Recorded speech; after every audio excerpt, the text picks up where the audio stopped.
show.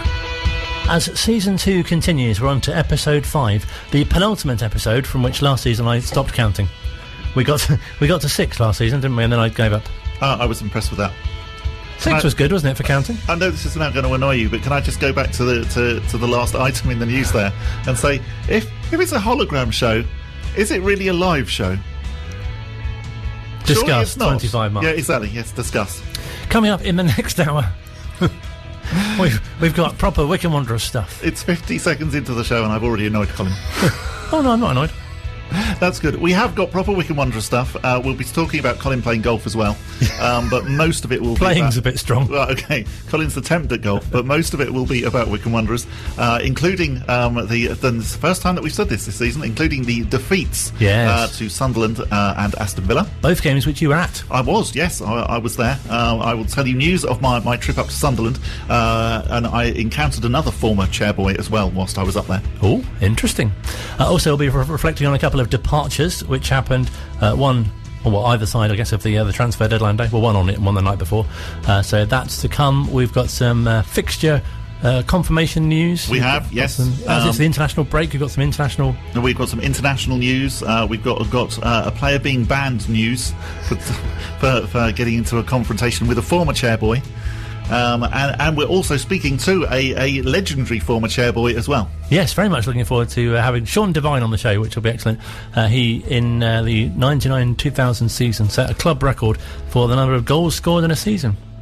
Which is, and also he was our leading goal scorer of all time. Yes. But that record has now gone, hasn't it? Yes, it's been eclipsed. Is that the right expression? I think so, yes. Yeah. So first, let's chat about your trip to the northeast. Indeed. So we face Sunderland, which is still, and I know we've now been there a few times, but it's very impressive.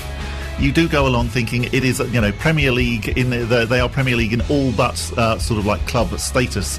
And I think the surprising thing was that actually, for the first 10 minutes, given the results, we were fantastic. We were really good. Sunderland barely got the ball in our half. And you were sitting there thinking, goodness me, we're much better actually than I thought possibly we were.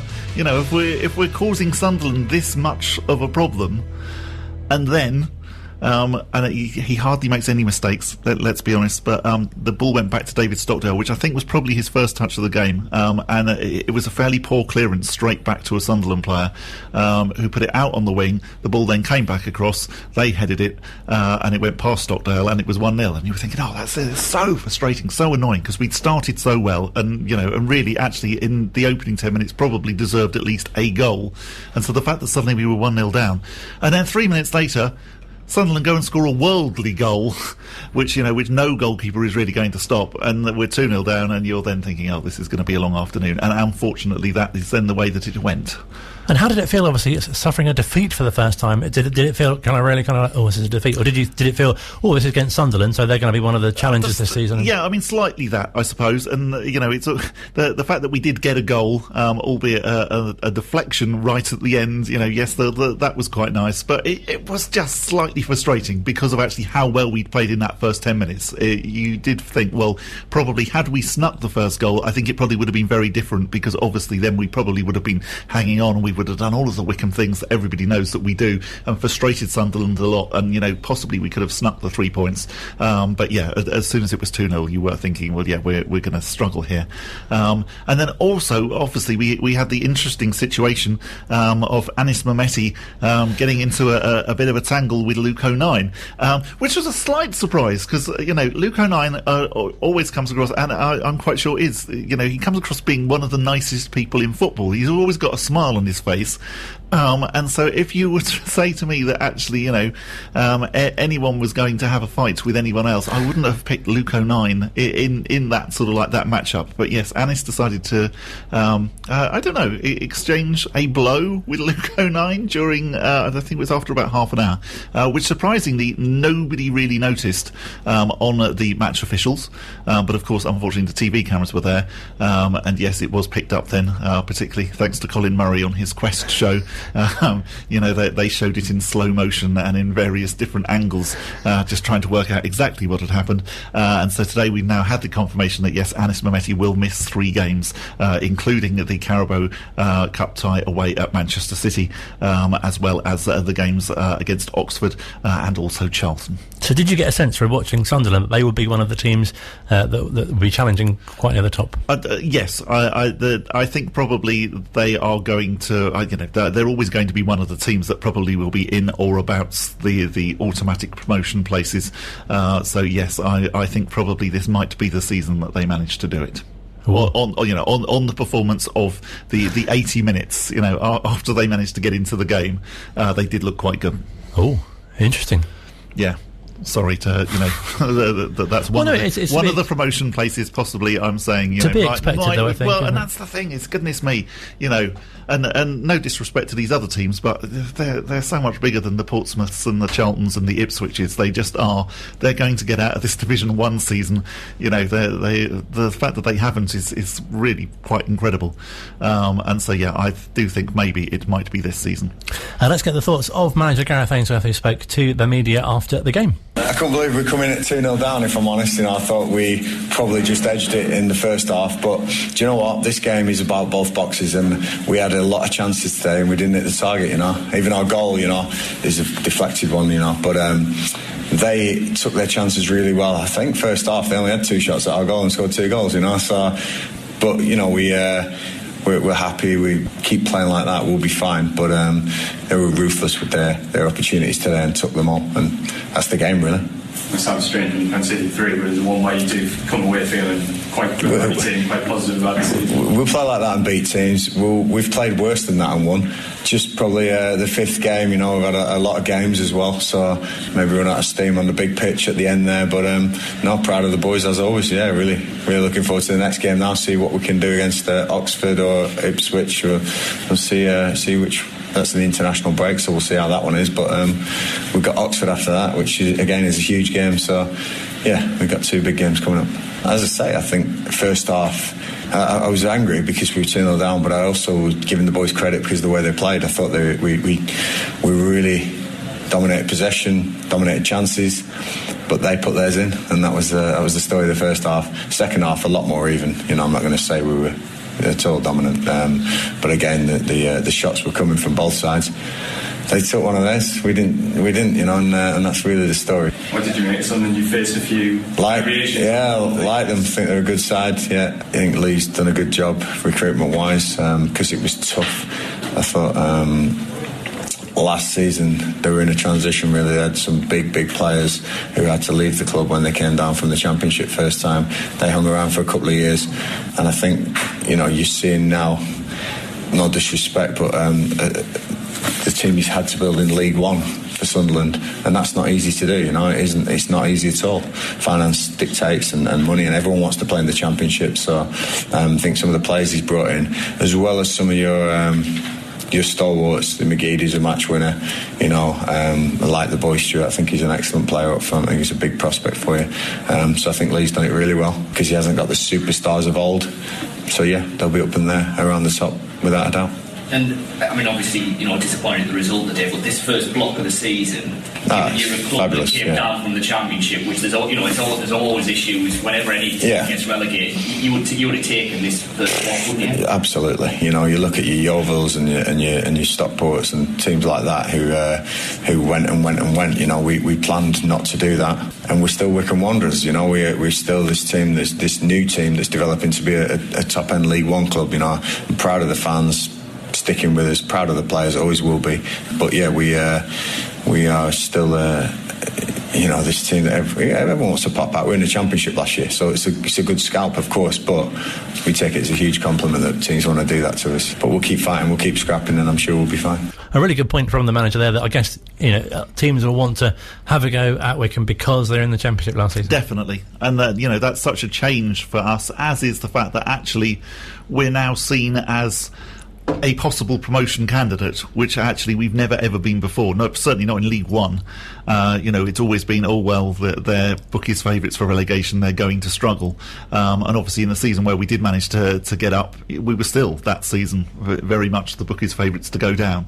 So this season, it is a bit of a new dawn for Wycombe, isn't it? But that's exactly what the club want, and that's exactly what Rob Couhig wants. He doesn't want us to be, plucky little Wycombe anymore. He wants us to now be, Wycombe Wanderers, we're a championship club, or that's where we've got aspirations, and we're knocking on the door of the division. And it's great to hear Gareth in that interview as well talk about us actually being able to dominate some of the game against a team like Sunderland, which again, even 2 seasons ago, we wouldn't have imagined that actually we were saying. Of course. So we leave the league behind briefly, and a much changed side. We're actually in the first group game of the Papa John's Trophy. And Aston Villa under-21s, or possibly under-23s, or the academy side, depending on who you believe. The rules always seem to change with the Papa John's Trophy. Came to Adams Park, and a little bit like I've been saying about the Sunderland game for probably the first 20 minutes against Aston Villa. Again, you were thinking, we're going to be all right tonight.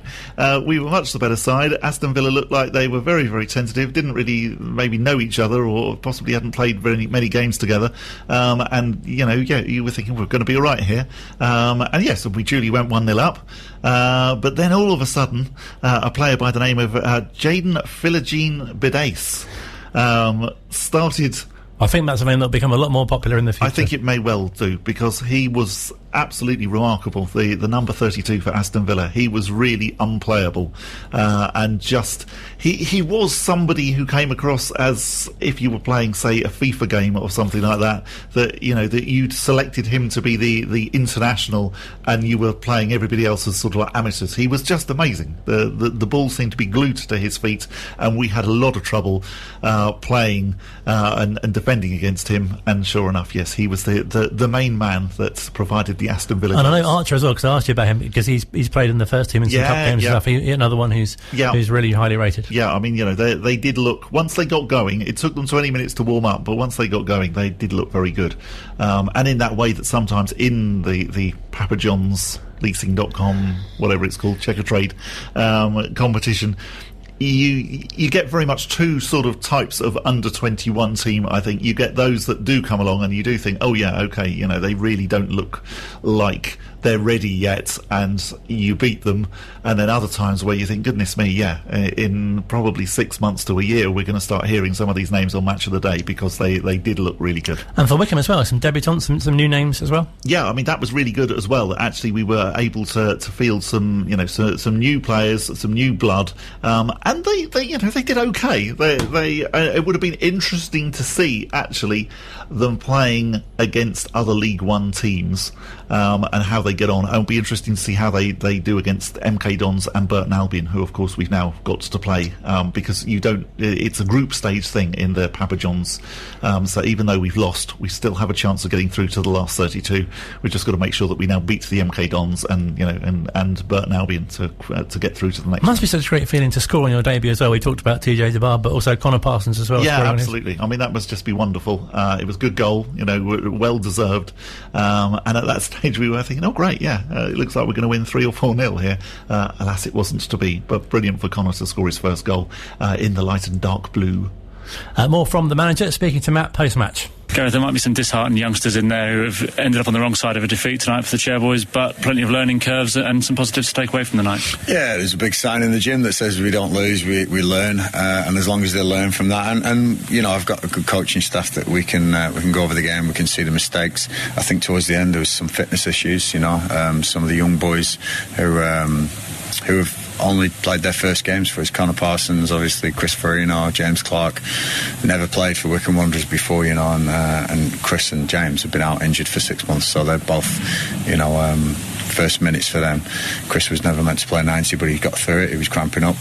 James Clark's come on, obviously, and he'll get up to speed as soon as. And like you say, Connor, Malachi, these names that the fans haven't seen before, scattered with the experienced names of Thompson and McCleary, so Brandon Hanlon getting minutes, I thought was very lively. I was really, really impressed with Adam Przybek in goal. I think he's got a great chance. So plenty of learning. That's what it's about, Disappointed to lose because obviously you want to win every game, but it was all about rotating, making sure that we have a fit side for the league games, which is our bread and butter. But I always want to win games, but it's probably better than having a 43-year-old manager on the bench, that we can have these rotations. But yeah, we'll check out all the boys now. Thursday, Friday training, and the weekend off, a rare weekend off. But we're preparing for Oxford next Saturday, and looking forward to that. It'll be a tasty derby. Nice mention of the 43-year-old man. It really was, yes, and I completely get the sentiment, but I have to say that as one of the, I think, 60 people who went to that game against Northampton, where Gareth came on, that was the highlights, definitely, of the whole evening. And another good performance from another new goalkeeper in the team. Yes, indeed. So Adam Przybek, who already played, of course, in the game against Stevenage the previous week, but yeah, again did well, but yeah, was just beaten by a little bit of magic from Aston Villa. And again, interesting what Matt was saying. First of all, the opening question about that probably there might be a few disheartened young players in there, but they I don't think they should be, particularly because actually, yes, the performance, particularly in the opening 20 minutes, was really, really good.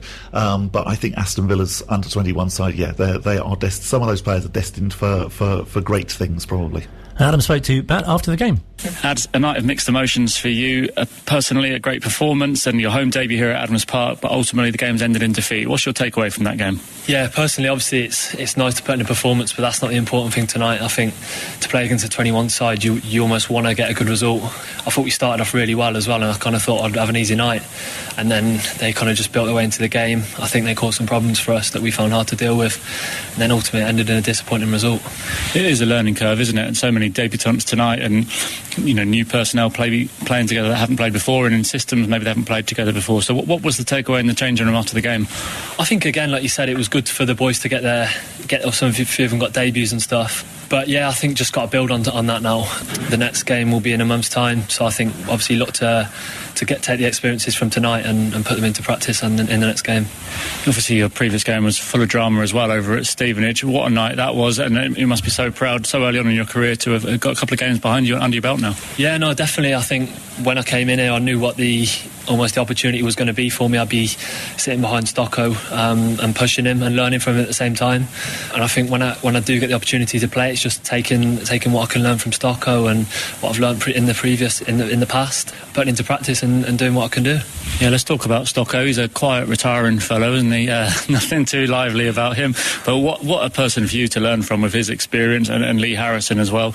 But also having a couple of the other younger lads around you as well. It must be a great group to be part of. Yeah, no, again, that was, like I said, when I came in, that was one of the appealing things for me. It's David Stockdale. Everyone knows who he is, and already I've learnt so much from him. He's been almost like a father figure for me. Really looked after me. But yeah, the whole group's good. Lee, and then Tyler and Kurt as well. Like training, we push each other. Yeah, we keep the standards high. So hopefully it's a good union going forward. Sounds really positive for obviously the future and some of these young players. Yeah, definitely. Really, really good. And I think that's probably one of the good things actually now about the way that this competition is developing, that actually, well, yes, you get 3 games. So, and of course, we want to try and win. We want to get to the final of the Checker Trade, whatever it's called, because it's a Wembley final. But it's good that actually you can experiment a little bit. You know that actually it's not going to be on the night. If you lose, you've gone out. So I think that is a really, really good thing. Nice to hear Matt Cecil, by the way. I think he's possibly after one of our jobs, because he was emceeing at the game against Aston Villa. Oh, really? Which I don't think I've heard for a while. Oh. So yeah, at half-time particularly, he was introducing the music. So that was quite exciting. I was interested to see before the game as well, Aston Villa brought 2 coaches with them, which I thought was a bit Premier League. Oh. It was like, well, you've only got a squad of, sort of like 18. Do you really need to bring 2 coaches with you? Oh, good spot. I know. Don't know what that was about. You don't mean coaches as in people coaching? No, I don't mean coaches as in people. The vehicle they were travelling. Decent, nice, luxury coaches parked outside Adams Park. And you think 2 of them? Really? Yeah. Oh, a bit excessive for coaching. Exactly, yeah. Oh, it's interesting. Checker Trade, leasing.com, Freight Rover Trophy game. I think we probably turn up in a little minibus. Welcome along to the Wycombe Wanderer Show. We're chatting to Sean Devine next. Online, on Radio Player, and on 106.6 FM. This is Wycombe Sound. Welcome back to the second part of... I nearly said second half. It's not the second half, is it? Well, that's what we call it, isn't it? Second half, it's first half, second half, and extra time. Yes, there's 3 parts of the show. If it was a TV show and we had adverts in it, that's what it would say when we were coming back after the adverts. So still to second come. half of. In the third half, we'll be looking back at the transfer window and the 2 departures, and also we've got a sort of an international review, although not like last week we featured actual Spanish. It's not that sort of review. No, we didn't think of that, did we? No, should have done that. We could have had Anis speaking a bit of Albanian. That to look forward to. But first, on our ex-player interview feature, a former striker who I'm sure will be very well known to you. I'm very pleased to say we're joined by Sean Devine. Hello, sir. Hello, boys. How are we? Very good. Great to speak to you, Sean. And you? Bob's pleased to chat to you because no, tell the story. Yes. So I used to play Championship Manager, and the first team that I ever played as Championship Manager, I didn't want to go straight away and start playing as Wycombe, so I played as Barnet, who are a team that I've always been quite keen on and always followed. And so when I was playing Championship Manager, you were by far and away the leading Barnet goal scorer. So your name used to come up on the screen a lot. So when you then moved to Wycombe, I was very excited about that. You are my Championship Manager hero. Oh, thank you very much. A few years ago that now, but all great memories. So tell us how you sort of came to be a Wycombe player, because initially you were here on loan. I come on loan. Obviously, started to score goals, started doing well, and then I think it got a little bit tested at times because the club were trying to buy me, but I think Barnet were digging their heels in a little bit, and I think Eric Hall got involved in the deal at one stage. But lucky enough, they managed to get the deal over the line, and I think I signed just, about 12 games to go. Ended up scoring about 8 in 12, and we ended up staying up that season. So it was... really good times, a great achievement, and something that, I'll always remember. I was going to say that must have been fantastic to have contributed to the club staying up as you did. Yeah, I mean, obviously when I joined, I think we were rock bottom at the time, and I think, on some of the, the channels that you looked at on the sports channels, I think we was even in red then, and there was, sort of no way we were going to get out of it. But, we managed to all pull together. Laurie, obviously pulled a good set of lads together. Him and Terry come in, sort of galvanised the team, and, it just went from strength to strength. I was going to say, that must have felt like a real team in transition at the time. Oh, massively. I mean, obviously, if you looked at the previous results and where the team was sitting, for us to sort of turn it around in that short period of time, was absolutely amazing. And as I say, the job that obviously, Laurie and Terry done was amazing. And after your loan spell, you must have been so pleased to have signed permanently, if you like. Oh, yeah, I was well pleased because I wasn't even getting a look in at Barnet. I mean, I wasn't even getting a game. And I remember Terry Gibson come along just to watch a game, obviously, because he was at Barnet. And I was warming up, and he sort of called me over, and we started having a chat, and, said that Wycombe might be interested. They're looking for a goal scorer. And, managed to go on loan, and then managed to secure the loan with obviously signing for the club, which, at the time was a great move for me. It was a level up, and now I just really enjoyed my time there.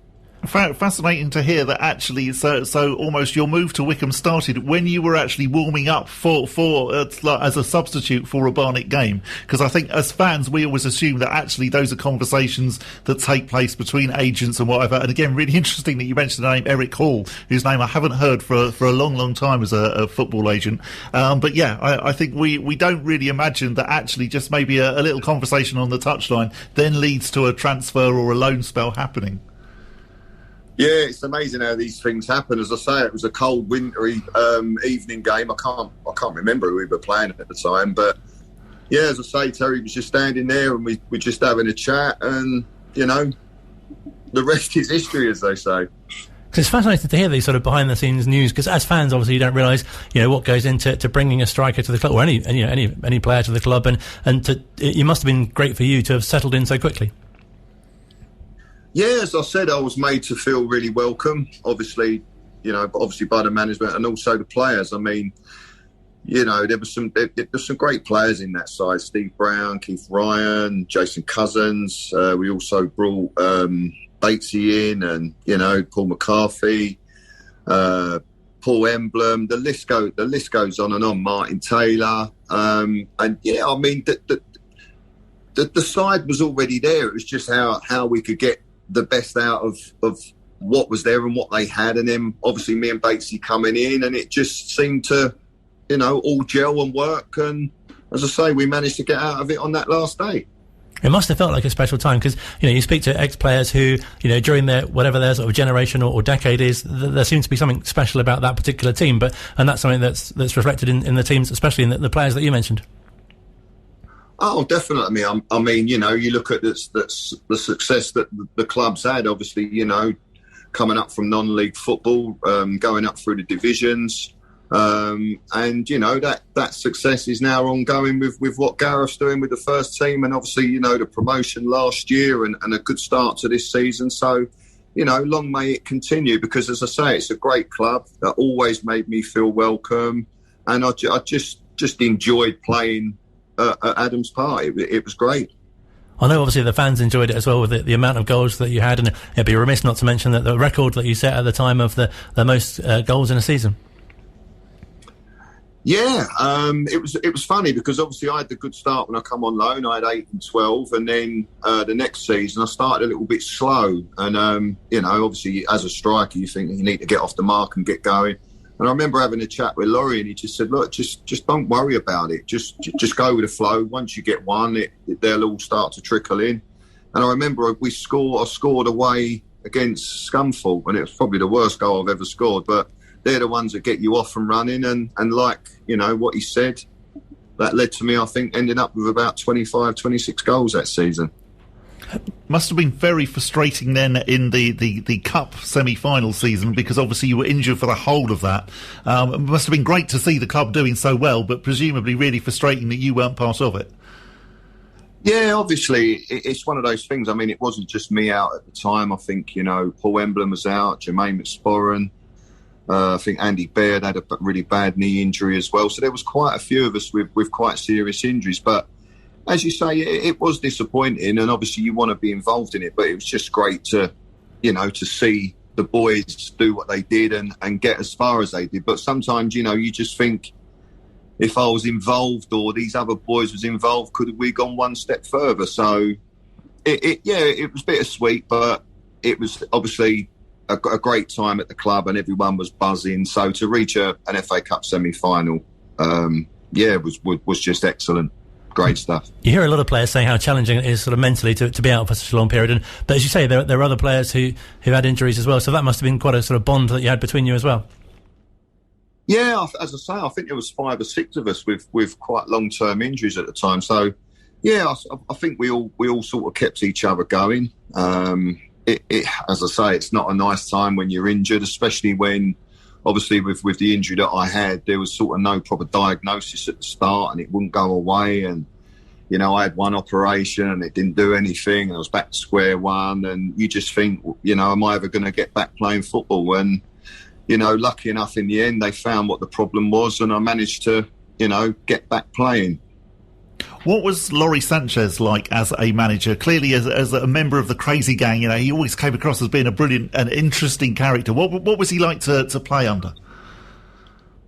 Laurie was great. I mean, he was great for me. Again, I'm very grateful and thankful for, Laurie and Terry to give me the opportunity to obviously, play for Wycombe and obviously play at a higher level. But, with all this crazy gang stuff and, how sort of robust and loud they were, Laurie was quite quiet, to be totally honest with you. Very reserved, a clever man, and obviously he had ideas and a vision for the club when he come in, and he done a good job there, I feel. So we talked about the amount of goals that you scored, and are there any particular sort of goals or games even that stand out as being particularly memorable or favourites of yours, perhaps? I think it was one I actually didn't score in, but it was the last game of that season. We stayed up when we beat Lincoln away, and I was lucky enough to manage to put the ball in the box for Paul to get his head on. So I think that one really sticks out in my mind. And I think there was a couple of hat-tricks that I scored at Adams Park as well. So, I mean, my memory's terrible, so I forgot a lot of them. But sometimes you see sort of little highlight reels and you see some goals you scored. But no, probably the hat tricks sort of stay in my mind. Well, and the winner against Lincoln that Paul Emlyn scored, obviously that was 7 minutes to go. So that was a very, very important goal. Oh, massively. I mean, because that was obviously the goal that kept us up.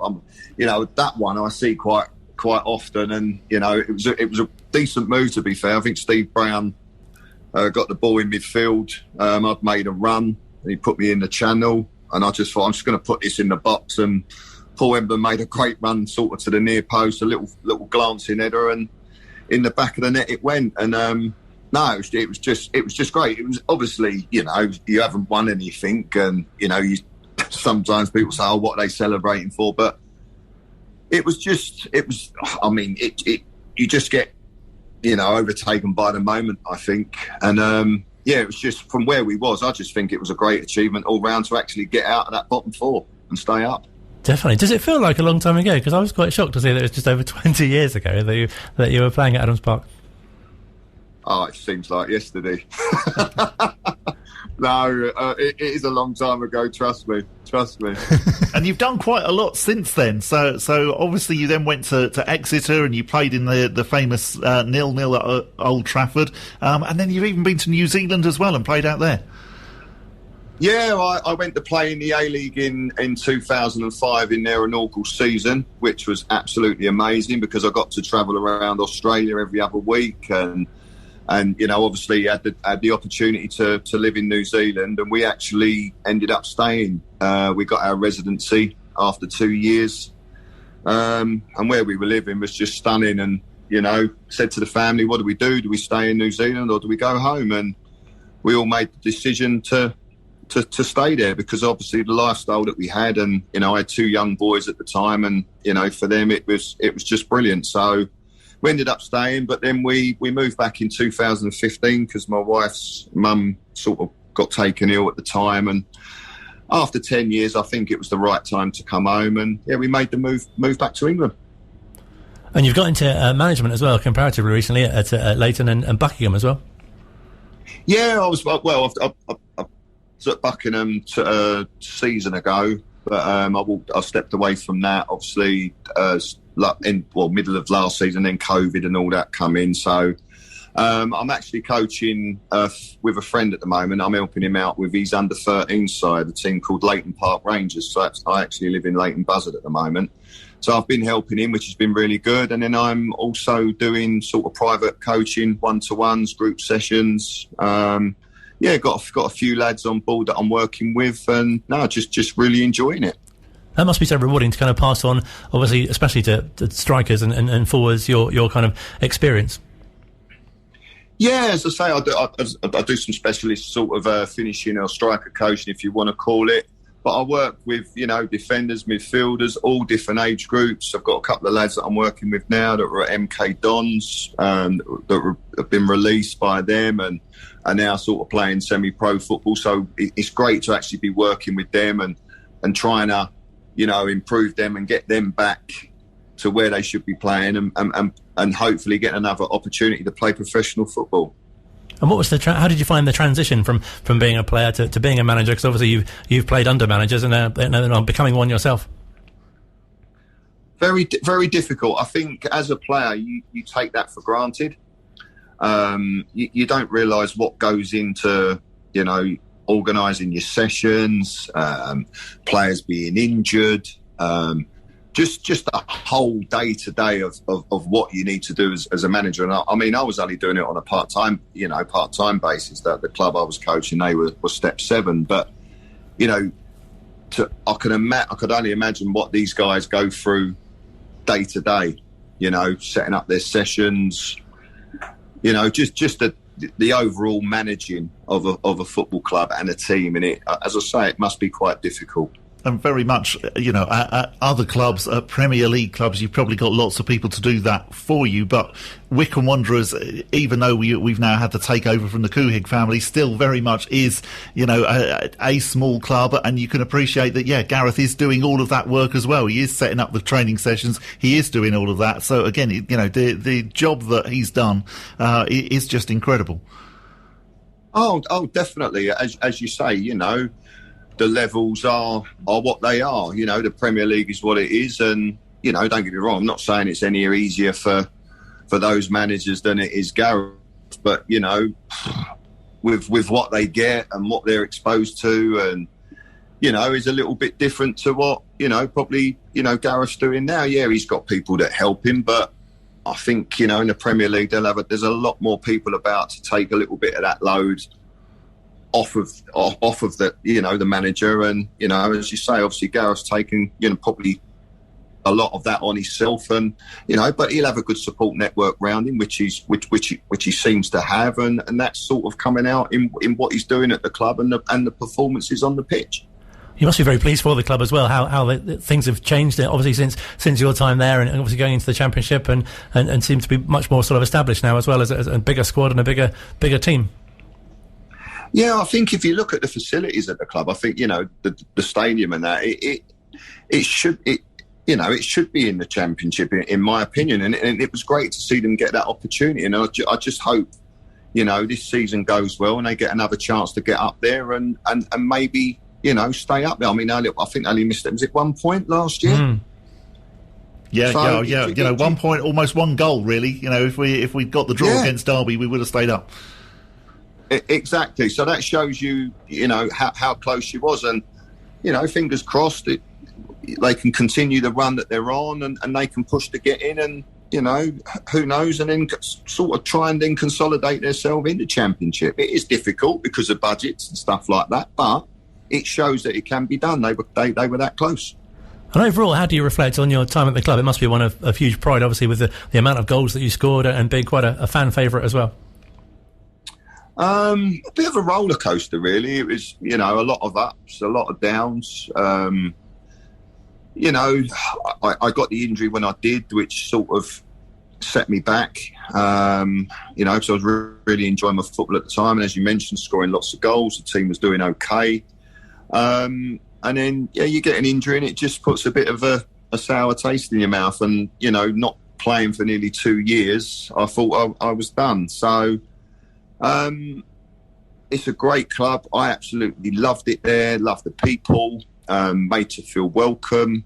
No, it was just a great time and a great bunch of lads as well. Obviously my fellow teammates and the professionals that I played with, they were absolutely brilliant. And great that you're still obviously involved in the game with the coaching and, as you say, sort of dabbling in management at the lower level as well. Yeah, it's, as you say, the little bit of knowledge that I may have, it's just nice to pass on to, young, aspiring players. Whether I sort of go down the management route again, who knows? If something comes available, I may look at it. And again, it was a great learning curve. You learn things, that you take, as I say, that you take for granted as a player. So, no, I really enjoyed it. And, as I say, would definitely look at doing it again. Well, it's been fantastic to speak to you. Thank you so much for your time, and brilliant to share your memories and stories. Yeah, thank you so much, Sean. No problem. Thanks very much, guys. Appreciate it. Thank you. Pleasure to speak to you. Sean Devine, former striker from Wycombe Wanderers, speaking to us here at Wycombe Sound. Online, on Radio Player, and on 106.6 FM. This is Wycombe Sound. Final part of this week's Wycombe Wanderers show. Many thanks indeed for listening, if indeed you still are. If you've gone somewhere else, well, there's always the podcast version. You can catch up a bit later on. You'll hear this bit then. Many thanks to Sean Devine. It was wonderful and nice to speak to a Championship manager hero of mine. No, fantastic. And also, I remember going to watch him and the goals that he scored as well. So it's really nice to get the opportunity to speak to him more than 20 years later and to find out what he's up to. Still to come, we'll be getting manager Gareth Ainsworth's thoughts on the transfer deadline day departures. But we are going to reflect on the international Wycombe Wanderers players. Anis Mehmeti, banned Anis Mehmeti, but not banned from tonight's game where he's playing for Albania in Poland. So we will keep an eye on that and see what happens. But we've also had TJ DeBar last night scoring what was Gibraltar's 18th goal in competitive international football. Really putting Gibraltar on the map. Well, indeed, yes. They don't score many goals. Their goalkeeper tends to be busier than their strikers. So the fact that TJ now has 3 competitive international goals for Gibraltar is quite impressive. And there was an online suggestion that he might be the club's first international scorer connected to the World Cup game. Yes, and you did set me a bit of homework, which I haven't actually, which I failed. Oh, really? To do to find out whether or not any other Wycombe Wanderers international player has scored a goal because it was believed World possibly Cup, it was Kevin believed, Betsy with the Seychelles, wasn't it? But I can have a very quick look now if you want. Kevin we've got time. Betsy. Kevin Betsy, World Cup. We'll just wait, it's all right. Yeah, okay. Play a bit of music. The Potter's Wheel, that'll do. All right. No, it's really nice, though, that in a way that obviously the game being postponed against Ipswich on Saturday has happened, in that, you know, it shows that the Wycombe still have international prospects. Yeah, I mean it's interesting, isn't it, that actually at the last count I noticed that there were only 3 League One games then going on Saturday, which again just shows you when we're saying that actually League One is a bit of a mini championship. Well, it's true, and you wonder how long it's going to be until actually the League One games aren't scheduled on international breaks. I would imagine that might actually happen next season, just because, if you're only getting, say, 3 games each time, there doesn't really seem much point in scheduling them. I'm sure the club are probably a little bit disappointed that the Ipswich game, which probably would have brought a very healthy crowd, and probably lots of fans would have come down from Suffolk, and probably not quite so many will come down on a Tuesday night. I'm sure they were disappointed about that. But I expect Gareth was probably quite pleased in that, as he said previously, the season is so ridiculously unrelenting, and particularly at the beginning where you've got the League Cup games, we have the Wigan game obviously on the Tuesday night, you've then got the Papa John's Bingo Numbers Cup, which I think would be a better name actually for it, particularly some of the numbers that Aston Villa were wearing on Tuesday night. Or perhaps if the National Lottery sponsored it, that would be good. That would be brilliant, yeah, because Aston Villa had I think they had a 47 and a 49 and possibly a 50, so yeah, the National Lottery Cup will be a much better name. But yeah, it is completely unrelating, and the fact that now we have got a week and a half really to recover, I think Gareth will be very pleased about that, before we then obviously go and play Oxford United, which will always be a bit of a grudge match a week on Saturday. Talking of scheduling news, and I'm slightly wary that I've just sprung this on you might have in front of you, a date has been confirmed for the Manchester City It has tie. Indeed, yes.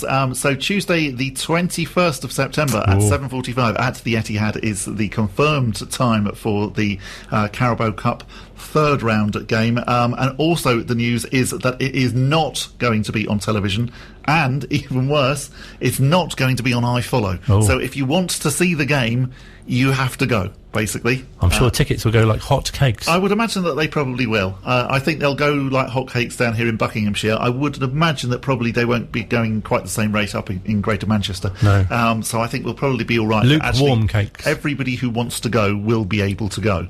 But yes, 7:45 Tuesday the 21st of September is the tie against Manchester City. Which I fear will be here in a flash. I think it probably will. It'll come around quite quickly, won't it? I thought September was a long way off until... I know, it's slightly, yes. Where is the year going?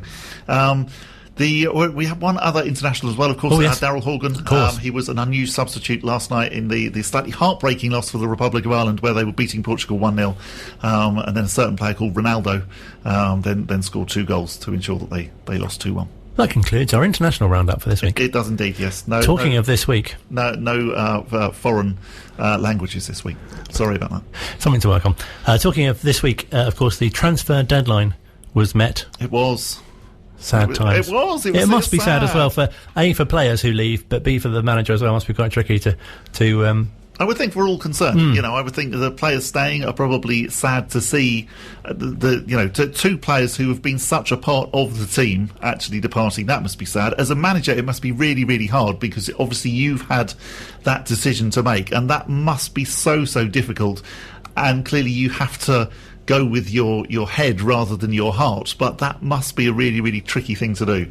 And so, yeah, very, very sad to see the departures this week of Scott Kashkett and also Alex Samuel.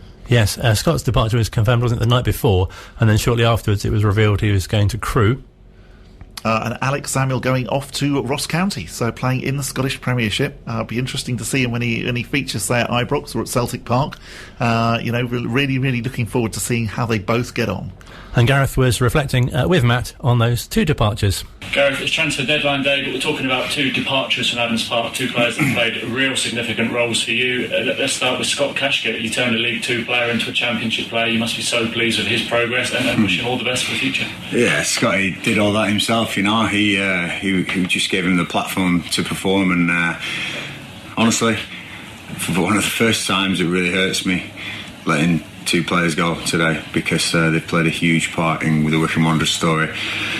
They're not just in the book; they've got their own chapters. These two, you know, and the Scott Kashkett chapter is this boy who we were tipped off about, who came in and signed for absolute peanuts. You know, I'm sure Scott won't mind me saying this, but he signed for next to nothing, like a wage that you couldn't even believe in a football club. Because we had no cash at the time, he was desperate to get out of Leyton Orient. We took him, and honestly, it was a tip-off from Lee Harrison at the time and Andy Hessenthaler at the time, and he was not getting a chance at Leyton Orient for various reasons. And bringing him in, he was this shy little lad who had an enormous amount of skill and an enormous amount of pace, but he'd never put it all together. And I just thought that what he did in that first season was phenomenal for somebody who'd been beaten up against the wall and really, you know, suppressed for whatever reason. He opened up, and my biggest pleasure with Scott Kashkett was not the football side, but seeing the person develop over the years that he's been here. Honestly, he turned into this chirpy banter guy in the dressing room, and you know, when he first came in, he wouldn't say boo to a goose. Now he'd say whatever he wanted to anyone, and it was brilliant. You know, he really, really has played an enormous part, and I can't thank him enough, because I needed people. My career's not well been rosy and wins and particularly at the Championship now, and in the days of League Two and the days when we almost went out of the league and we needed to, you know, we started the season once, we didn't win for a few games. I remember we were down the bottom of the leagues. You know, Scotty went on an unbelievable run one season. His family's great. You know, his mum plays a big part in his life, and she was instrumental in his moves, and we were in contact with her. And I just I know that Crewe are getting one heck of a player. You know, what we have to say is that we're just proud to have played a part in Scott's journey, because he's a great player, a great lad. It was the right time. I think, you know, the route to the playing and the starting 11 was becoming more and more difficult for Scott with the way I'm playing and with system change, and I just wish him all the best and thank him for everything he's ever done here, because he'd forever be a part. And Scotty Kashkett scores another goal song won't be forgotten, and he's always welcome, you know, always welcome back, and like everyone here. There'll definitely be quieter around the place without Scott. And then somebody else who had a big presence around the training ground, but in a completely different way, was Alex Samuel, who has earned a fantastic move here up to the SPL. Yeah, and again, difficult for me to find words, because words aren't enough for both of these two. I've said that. We wouldn't have been promoted to League One. We wouldn't have been promoted definitely without Scotty, and definitely to the Championship without Alex and Scotty. Alex came in on trial three and a bit seasons ago. His ankle was a mess, his foot was a mess. He'd been again left on the side and not really considered. Again, that was me and Dobbo playing against Alex Samuel. We saw him playing against us for Stevenage back in the days, and we always knew that this floppy-haired blonde kid who would run after absolutely anything would be one of our future targets. As like Curtis Thompson, the reason he's here is because we played against us so well. Alex did the same. We don't forget a name. We definitely don't forget that face. And Alex coming in on trial was a brilliant moment. You know, he really grabbed every opportunity with both hands. He's a fantastic human being. His faith that he brings with him, you know, he's a very religious boy, and he's been prominent in starting the boys all. You know, they've got a little prayer group, which is brilliant. There's this togetherness. Honestly, Alex never ever once moaned, ever. He did everything that was possibly asked of him. He worked his socks off every single day to try and improve, and I would yeah, you'd be proud of those if they were your own children. You know, he's that much of a guy. Had it tough, you know, coming through, but always had faith and always had that spirit that he would succeed, and he certainly has succeeded. You know, he's got a great move to Ross County in the SPL. I think his first game could be against Celtic, which would be unbelievable for Alex. You know, he just was the focus point of a lot of attacks that season. We got promoted. You know, when I couldn't play Bayo, I played Alex, and they shared it up, those two, that season. And as I say, we wouldn't have been promoted without Alex Samuel in the team, and I'm really glad that, again, somebody who was told probably they may not have a career, had a career. Both of those players played in the Championship for Wycombe Wanderers. Scott Kashkett scored our first ever goal for Wycombe Wanderers in the Championship. Alex Samuel at Wembley, you know, he ran his socks off, you know, to get the playoff semi-finals. You know, he was just blew Fleetwood away, you know, with his running, and again, like I say, they've got their own chapters. They haven't just got their own pages, these two. They really have, and it really, really does pain me to let these two go, but it's the right thing, because there's no way I wanted to frustrate them and end the relationship on a sour note with them not playing and coming to see me, knocking on my door saying, why am I not playing? Gives a chance to Volksy, you know, Brandon, you know, there's Gareth McCleary's playing up front, TJ DeBoer. So I think Scotty and Alex will both go, you know what, give those boys a chance, we'll move on, we'll go and play our trade somewhere else. Go on TJ, go on Volksy, go on Brandon. They'll be like that, and of course go on Bayo, who's been there for them too as well. So thanks guys, you've been awesome. We couldn't have done it without you. Huge part, always welcome, and God bless. Thanks to you. What a really nice tribute from a manager. Just you know, you could feel yourself slightly welling up when he starts saying, you know, about his children, and you know, that was really, really nice. We're just having a bit of a pause now to reflect on the play. It's got any tissues? It's like the circle of life, isn't it? It's something that happens at football clubs, and I suppose you can't get too attached to players. No, and that's the thing. Well, and also when he then talks about Bayo, and you think, well, goodness me, you know, this time next year, our club is going to look quite different. You know, without some of the leaders and the generals, and you know, and the icon of our football club over the last few seasons actually not being there either. Of course, you know, that is going to be quite a big emotional moment, isn't it, when actually Bayo sort of takes his last bow. But really positive as well that they're bringing in through the development team so many youngsters who can step up, and we've already seen, you know, examples of, you mentioned Anis and Debar's TJ as well, who, you know, they're already starting to make a name for themselves. Yeah, definitely. And again, you know, looking at Tuesday night, fantastic to actually see so many, you know, of the development B team, whatever you'd like to call them. It's getting a bit checker trade, but you know, but actually featuring and you know, and doing okay. Finally, you wanted to mention something about the Sunderland programme. Sunderland programme. Very impressed to see that they mentioned quite a lot. There was a whole article which I've never seen before, a sort of like nature page that was talking all about the red kites in Wycombe. I thought that was above and beyond by the Sunderland programme team. You know, normally you just get the you know, the manager, the players, you know, possibly a little bit about the club. You don't get something about the, you know, the animals of the town. And yes, so Sunderland mentioning the red kites. Animals of the town. You know, I thought that was particularly impressive. Really nice to see on social media as well that the Sport and Education Trust had a golf day with the club, including Pete Kerrigan and Gareth representing them on the fairway. And so Luke was quite keen that actually we would take them on in a Wycombe Wanderers show versus the Sports and Education Trust, but you put a dampener on that quite quickly. I had to point out. We wanted to know why, because you said you had an experience at Wycombe Heights Golf Club. Yes, so I was talked into having some golf lessons with the Wycombe Heights head professional, which was actually for a radio promotion, actually, but I didn't take to it too well. There was so much to remember: the swing, the stance, the grip. That was even before you hit a ball, and I wasn't even really allowed on the actual golf course that much. I was mostly based in the driving range, which was quite busy, and I managed to reduce an entire sort of group of people who'd stopped what they were doing and saw what I was doing, just laughing into tears. Because when I hit the ball, which was an achievement in itself, I expected it to go up and quite a long way, but it didn't. It kind of went along and shot off to the left. At which point the game was really over for me, because I don't know where that ball, still to this day I don't know where that ball went. Oh dear. So no, I didn't get the golf bug, unfortunately. Alright, okay, we won't be offering the club a golf day. Thank you very much for listening. We will be back next week, even though there is no game this weekend. Lots to do though. We'll be chatting to David McCracken, among other things.